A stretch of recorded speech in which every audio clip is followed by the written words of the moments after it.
ఒక తీర్పు ఇచ్చింది. చాలా కాలంగా చెప్తా ఉన్నాం బాబు గారికి, మీరు భారత రాజ్యాంగాన్ని గుర్తుపెట్టుకోవడం లేదు, భారత రాజ్యాంగంలో ఉన్న అనేక హక్కుల్ని కానీ విధులను కానీ గుర్తుపెట్టుకోవడం లేదు, కేవలం కక్ష సాధింపు రాజకీయాలతో ఎర్రబుక్ అనే పేరుతో ఈ రోజున ప్రజాస్వామ్య విరుద్ధమైన రాజ్యాంగ విరుద్ధమైన పరిపాలన చేస్తూ ఉన్నారు. మీరు అప్పుడెప్పుడో వెనకటి చంద్రబాబు నాయుడు చూసాం, రామారావు గారి పైన చెప్పులు రాళ్ళు వేయించిన నాటి చంద్రబాబు నాయుడు గుర్తుకొస్తూ ఉన్నాను. నాకు ఏ సూచన లేదు, లేకుంటే ఏ పరిధి లేదు, అధికారం కోసం ఎంతకైనా తెగిస్తాడు చంద్రబాబు నాయుడు అని చెప్పడానికి రామారావు గారి పైన ఇదే వైస్రాయ్ హోటల్ నుంచి చెప్పులు వేయించిన సంఘటనే ఒక పెద్ద ఉదాహరణ. అట్లాగే అసెంబ్లీలో మాట్లాడతామన్న రామారావు గారిని దాదాపు మెడ పట్టి బయటికి గెట్టేంత పనిచేసిన ఆ రోజు గుర్తు తెచ్చుకుంటా ఉన్నాను. కొమ్మినేని శ్రీనివాసరావు గారిని మీరు అరెస్ట్ చేయించారు. అరెస్ట్ అందామా లేక ఎత్తుకుపోయారందామా?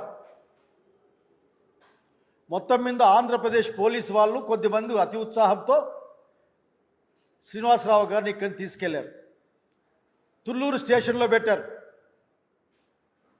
అసలుకి మీకు ఏదైనా కానీ నేను అధికారులను కోరుతా ఉన్నా, నేను నిజంగా అత్యంత ఉత్సాహంతో పనిచేస్తున్నా, అతి ఉత్సాహంతో పనిచేస్తున్నా అన్నది కూడా నేను కోరుకుంటా ఉన్నా. ఒక్క నిమిషం ఆగండి. మీరేమి ఆకాశంలోంచి ఊడిపడలేదు చంద్రబాబు నాయుడు గారు లేక మీరు. రాజ్యాంగబద్ధంగానే అందరం పరిపాలించాల్సి ఉంటుంది. 3 సంవత్సరాలు 7 సంవత్సరాల కంటే తక్కువ శిక్ష పడే ఆరోపణలు ఉన్నప్పుడు 41 నోటీస్ ఇవ్వాలి అన్నది సుప్రీంకోర్టు గైడ్ లైన్స్. మీకు పట్టదు. మీ యొక్క రాజకీయ పొలిటికల్ బాసుల యొక్క ఆ నవ్వులకే మీరు పొంగిపోవాల్సి వస్తుంది. వారి మొహంలో కళ చూడడం కోసం మీరు ప్రయత్నం చేస్తూ ఉంటారు. 70 ఏళ్ళ పైబడ్డవాడు, ఎటువంటి చెడ్డ చరిత్ర లేనివాడు, ఇప్పటికే చంద్రబాబు గారు మీ చేత పలుమార్లు బాధించబడ్డవాడు. అతన్ని మీరు ఇక్కడ తీసుకెళ్తే కనీసం ఈ తెలంగాణ రాష్ట్ర పోలీసులకు కూడా స్పష్టంగా చెప్పలేదన్నది మా దగ్గర ఉన్న సమాచారం. సుప్రీంకోర్టు ఏం చెప్పిందో మీకు గుర్తుకుందా? ఒకసారి చదవండి. ఊరకనే ప్రజల్ని భయపడించడం కాదు. ఈరోజు ఏదో మాట్లాడుతూ సూపర్ 6 ఇచ్చేసా, అయిపోయినాయి, అమలు అయిపోయినాయి. అసలు చెప్పడానికైనా కానీ నాకు రాజశేఖర రెడ్డి గారు గుర్తుకొస్తూ ఉన్నారు. రాజశేఖర రెడ్డి గారు అసెంబ్లీ ఇట్లానే వాళ్ళు చెప్పడానికి మీకైనా అది ఉందా అని. అతను నీ ఫ్రెండ్గా, అతను నీకు సరిసమానం కాబట్టి, లేకుంటే నీ సమాన వయసు కాబట్టి నా మాట అనగలిగాడు, నేను అనలేకపోతా ఉన్నా, నీకు అది ఉందా అని ఆయన అంటాడు ఆఖరికి ఆ రోజున. ఈ రోజున కొమ్మినేని శ్రీనివాసరావు సంఘటనని నిన్న ఎంత జుగుప్సాకరంగా మాట్లాడావు, ఎంత జుగుప్సాకరంగా మాట్లాడేసరికి వినడానికి అసహ్యం వేస్తుంది. ఆడపిల్లకాయలను అడ్డం పెట్టుకొని రాజకీయం చేసే ప్రయత్నమా నువ్వు? టీవీ డిబేట్లలో ఒక వ్యాఖ్యాత ఏదైనా వ్యాఖ్యానిస్తే ఆ వ్యాఖ్యాతకు అక్కడ దాన్ని నడిపించే వారికి కూడా సంబంధం ఏంది? నవ్వాడట. సుప్రీంకోర్టులో చెప్పారు, మీ మొహం మీదే నవ్వారు సుప్రీంకోర్టు జడ్జి, గౌరవ జడ్జిలంతా. ఆఖరికి చంద్రబాబు నాయుడు గారు మీ లాయర్ల మొహం మీద నవ్వితే మీ మీద నవ్వినట్లే గుర్తుపెట్టుకోండి. కుట్ర పన్నాడట. కుట్ర మీ దగ్గర ఉంది. కేవలం ఆడబిడ్డల పేరు పెట్టుకొని వాళ్ళని రెచ్చగొడుతూ ఆ ముసుగులో మీరు సాక్షి ఆఫీసుల పైన దాడి చేసి చూడడం అన్నది చూసాం. బహుశా మీకు సాక్షి అంటే దడ. సాక్షి పేపర్ చూస్తే వణుకు మీకు. మీ యొక్క అబద్ధాన్ని, మీ యొక్క నిజ స్వరూపాన్ని బట్ట బయలు చేసే ఒక వేదిక ఈ రోజున సాక్షి పేపర్ కానీ టీవీ కానీ. మిగతా వాళ్ళని మీరు భయపడిస్తారు, ప్రసారాలు ఆపేస్తారు, ఎక్కువ మాట్లాడితే మాస్టర్ కేబుల్ ఆపరేటర్లు బెదిరిస్తారు. మీరు ఈ రోజున సాక్షి నోరు మూయిద్దామని మీ ప్రయత్నం సుప్రీంకోర్టు మొహం మీద కొట్టలు తీర్పిచ్చింది. ఈ రోజున వెంటనే విడుదల చేయండి. మీ యొక్క విషయాలు తెలుసు. పేపర్లు రాలేదని, లేక సాయంత్రం అయిందని, లైట్ లేదని, ఇటు రకరకాలుగా మీరు మాట్లాడతారు. అందుకనే సుప్రీంకోర్టు మీ యొక్క కథలన్నీ తెలుసు కాబట్టే వెంటనే విడుదల చేయమని మీకు ఆదేశాలు ఇవ్వడం.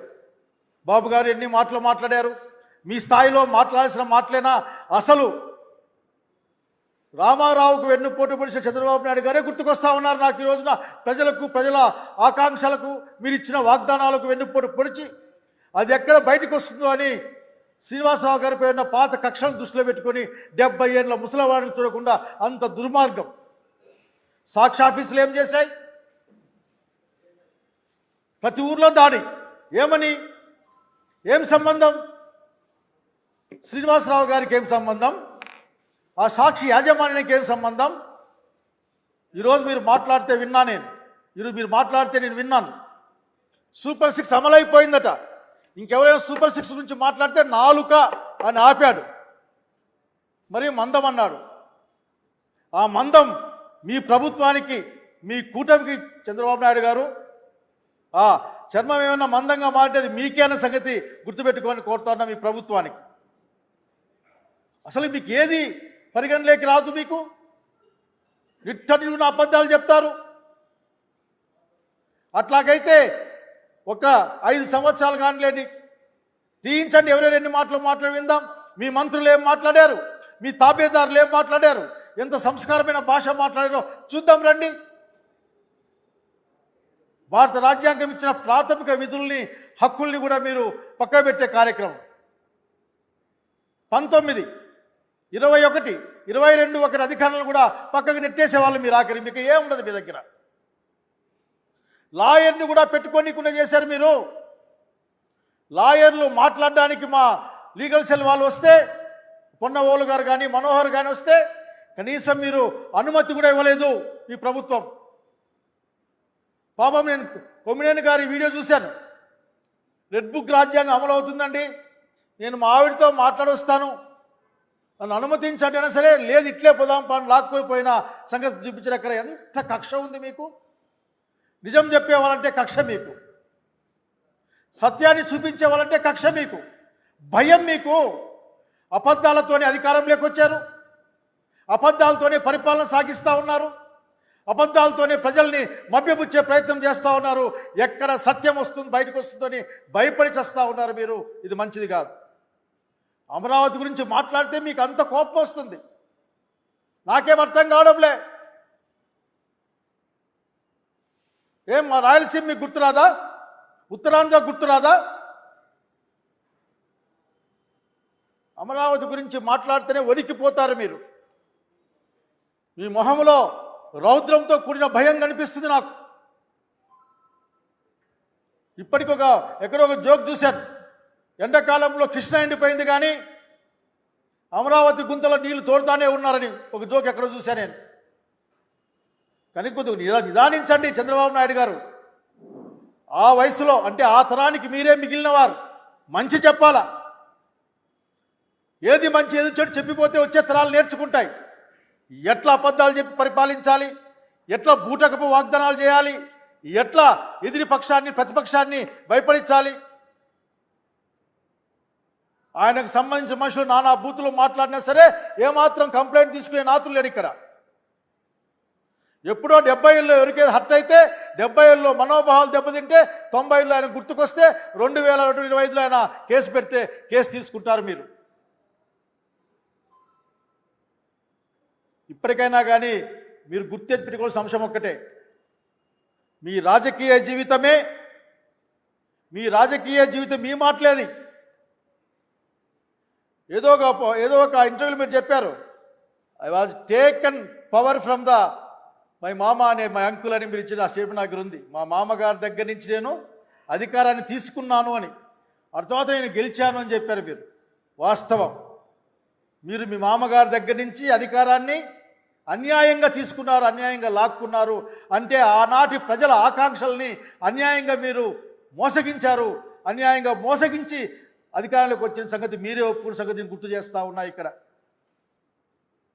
ఈరోజైనా అంతే ఆలోచించాం. మాలాంటి వాళ్ళం ఎందుకు అబ్బాయి ఉన్నట్లుండి అసలుకి కొమ్మినేని శ్రీనివాసరావు గారి పైన అంత ప్రేమ పుట్టుకొచ్చింది.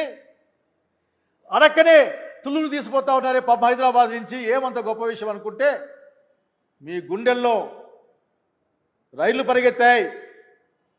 4వ తారీఖున మీరు చేసే వెన్నుపోటును గుర్తు చేస్తూ ప్రజలతో వెన్నుపోటు దినాన్ని జరిపామో, లక్షలాది మంది ప్రజలు రోడ్డు మీదకి వచ్చారో, లక్షలాది గొంతుకులు మీకు వ్యతిరేకంగా నినదించాయో, దాన్ని చూసి తట్టుకోలేక ఆ వాస్తవాన్ని చెప్పే సాక్షిని కొమ్మినేని గారిని అట్లాగే మిగతా అందరినీ బెదిరించే కార్యక్రమమేనా? ధైర్యం ఉంటే సత్యాన్ని ఒప్పుకోండి. సత్యాన్ని ఒప్పుకునే ధైర్యం మీకు లేదు. ప్రాథమిక హక్కులంటే మీకు లెక్కలేదు. మీకు తెలిసిందంతా ఒక్కటే, అధికారాన్ని కాపాడుకోవడం ఎట్లా, అధికారంలో ఉండడం ఎట్లా, అధికారంలోకి రావడానికి ఏ మాట అయినా సరే చెప్పి ముందుకు పోవడం ఎట్లా, ఇవి తప్ప మాకేం కనపడడం లేదు. కనుక ఈ సందర్భంగా మీకు గుర్తు చేస్తూ ఉన్నాం, ఇప్పటికైనా సరే, ఇప్పటికే ఆంధ్రప్రదేశ్ హైకోర్టు పలుమార్లు మిమ్మల్ని మొటికాయలేసింది. మీకు అనేకసార్లు చివర్లకి మీ డీజీపీని పిలిపిస్తాం మేము కోర్టుకి అని చెప్పింది గుర్తు తెచ్చుకోమని కోరుతా ఉన్నా, అధికారులను కోరుతా ఉన్నా. ఎక్కడికి ఈ అత్యుత్సాహపు పరుగులు? ఈ రాష్ట్రానికి ఏం చేద్దామని, లేక ప్రజలకు ఏం చేద్దామని? మీ లాకప్పుల్లో నిందితులు ఆత్మహత్యలు చేసుకుంటా ఉన్నారు. మీ లాకప్పుల్లో మనుషులు చనిపోతూ ఉన్నారు. ఎక్కడ చూసినా అశాంతి ఉంది, భయం వేస్తూ ఉంది, ప్రజలు భయంతో బతుకుతూ ఉన్నారు. కనుక పోలీస్ అధికారులు అడుగుతూ ఉన్నాయి మిమ్మల్ని, అత్యంత గొప్ప చరిత్ర ఉంది ఆంధ్రప్రదేశ్ పోలీస్ యంత్రాంగానికి, ఎందుకు ఈ విధంగా అవుతున్నారో నాకు అర్థం కావడంలే. చివరికి మా జిల్లా గుర్తు తెచ్చుకుంటా ఉన్నా నేను. ఒక అమ్మాయి మిస్ అయిందని 5 రోజుల కింద కంప్లైంట్ ఇస్తే ఆ అమ్మాయి కుళ్ళిపోయిన శవంగా వచ్చేంత వరకు మీ దగ్గర నుంచి మాకేం కనపడలేదు. కానీ కొమ్మినేని గారు అరెస్ట్ చేయడం కోసం బండ్లు వేసుకొని హుటాహుట్న, బహుశా మీరు సివిల్లో వచ్చేట్లున్నారు, తలకాయన దూకున్నారో లేదో పాపం, పరిగెత్తుకొని వచ్చి ప్రభుత్వాన్ని కాపాడడం కోసం ఆయన తీసుకుపోయి అక్కడ పెట్టారు తుళ్ళూరులో. ఏం జరిగింది ఈ రోజున? ఆయన పైన SC/ST అట్రాసిటీ కేసు పెట్టారు. కోర్టు తిట్టింది, SC/ST అట్రాసిటీ యాక్ట్ ఎట్లా అట్రాక్ట్ అవుతుంది ఇక్కడ అని. ఈరోజు అక్కడికి వెళ్తే జడ్జిలు చెప్తా ఉన్నారు, మాకు కూడా నవ్వు వస్తుంది కదా, గౌరవంగా నాకు జడ్జిలు చెప్తా ఉన్నారు ఈ రోజున, మాకు నవ్వు వస్తుంది కదా, మీరు మాకేం చెప్పాల్సిన అవసరం లేదు.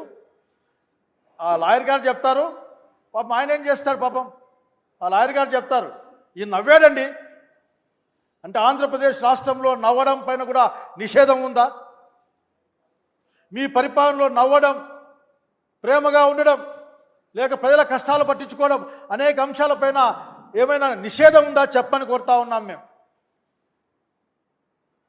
బహుశా ఎన్నో మీరు 10 గంటల పనిదినాన్ని ఒప్పుకున్నట్లున్నారు. ఆఖరికి ఏమైనా మాట్లాడితే మీరు అసలు వాషింగ్టన్లో మొదలు పెడతారు. అది అర్థమయ్యే లోపల మాకు చాలా కాలం పడుతుంది. బాబు గారు, ఇప్పటికైనా సరే మీరు ఈ రాష్ట్ర ప్రజల కోసమైనా, మీ వారసుల కోసం కాదు, లేకపోతే మీ ప్రభుత్వం నిలబెడుతున్న పెద్దల కోసం కాదు, ఈ రాష్ట్ర ప్రజల కోసం పనిచేయమని కోరుతా ఉన్నాం. ఇచ్చిన మాట నిలబెట్టుకునే ప్రయత్నం చేయమని కోరుతా ఉన్నాం.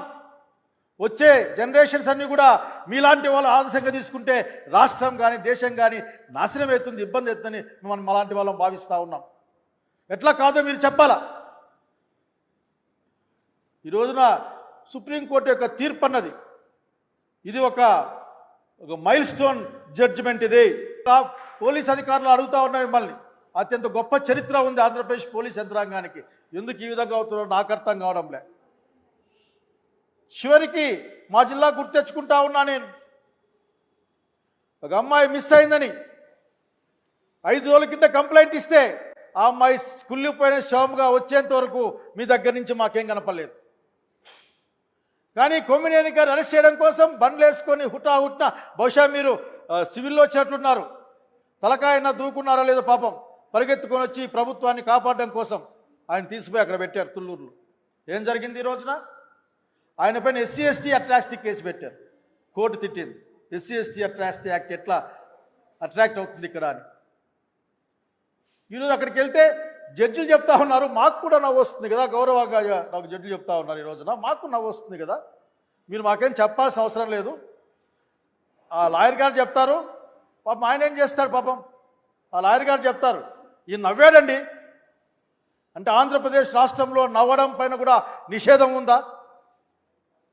మీ పరిపాలనలో నవ్వడం, ప్రేమగా ఉండడం, లేక ప్రజల కష్టాలు పట్టించుకోవడం అనేక అంశాలపైన ఏమైనా నిషేధం ఉందా చెప్పని కోరుతా ఉన్నాం మేము. బహుశా ఎన్నో మీరు 10 గంటల పని దినాన్ని ఒప్పుకున్నట్టున్నారు. ఆఖరికి ఏమైనా మాట్లాడితే మీరు అసలు వాషింగ్టన్లో మొదలు పెడతారు. అది అర్థమయ్యే లోపల మాకు చాలా కాలం పడుతుంది. బాబు గారు, ఇప్పటికైనా సరే మీరు ఈ రాష్ట్ర ప్రజల కోసమైనా, మీ వారసుల కోసం కాదు, లేకపోతే మీ ప్రభుత్వం నిలబెడుతున్న పెద్దల కోసం కాదు, ఈ రాష్ట్ర ప్రజల కోసం పనిచేయమని కోరుతా ఉన్నాం. ఇచ్చిన మాట నిలబెట్టుకునే ప్రయత్నం చేయమని కోరుతా ఉన్నాం. వచ్చే జనరేషన్స్ అన్నీ కూడా మీలాంటి వాళ్ళు ఆదర్శంగా తీసుకుంటే రాష్ట్రం కానీ దేశం కానీ నాశనం అవుతుంది, ఇబ్బంది అవుతుందని మనం అలాంటి వాళ్ళని భావిస్తూ ఉన్నాం. ఎట్లా కాదో మీరు చెప్పాలా. ఈ రోజున సుప్రీంకోర్టు యొక్క తీర్పు అన్నది ఇది ఒక మైల్ స్టోన్ జడ్జిమెంట్. ఇది అనేక సార్లు తీర్పులు వచ్చినప్పటికీ కూడా మీరు పట్టించుకోరు. ఇప్పుడైనా పట్టించుకోవాల్సిన అవసరం ఉంది. చట్టాన్ని గౌరవిస్తామని మీరు ప్రమాణం చేసి అధికారంలోకి వచ్చారు. ప్రమాణం చేసినప్పుడు నిష్పక్షపాతంగా, ఎటువంటి రాగద్వేషాలకు అతీతంగా నేను పరిపాలన చేస్తానని చేసిన ప్రమాణాన్ని గుర్తు తెచ్చుకోండి. మీరు అదే నోటితోనే వైసీపీ వాళ్ళకి ఏం పనులు చేయొద్దు అని చెప్పిన నోరును గుర్తు తెచ్చుకోండి. ఇప్పటికైనా సరే అడుగుతా ఉన్నాం, తగిన గౌరవంతోనే మీకు ముఖ్యమంత్రి గారు కాబట్టి మీరు ఇప్పటికైనా మీ యొక్క అబద్ధపు పరిపాలన ఆపండి. మీరు కక్ష సాధింపులతో రాజ్యం పరిపాలిస్తే వచ్చే జనరేషన్ అదే నేర్చుకునే అవకాశం ఉంది. ఓహో, అధికారంలోకి వస్తే ఈ విధంగా చేయాలి కాబోలు, ఒక బుక్ రాసుకోవాలి.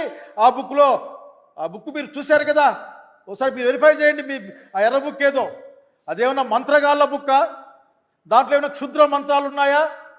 ఎర్ర బుక్ పేరు చెప్తే ఎర్ర బుక్ చూస్తేనే ఒక ఆయనకి హార్ట్ అటాక్ వచ్చిందట, ఒక ఆయన బాత్రూంలో పడి చెయ్యి రగ్గొట్టుకున్నాడట, ఇంకోటి ఏమైపోతుందంట. అసలుకి అదే విధంగా ఆ పేరు వింటేనే ఏం మాట్లాడతారు మీరు? కనుక తగ్గండి.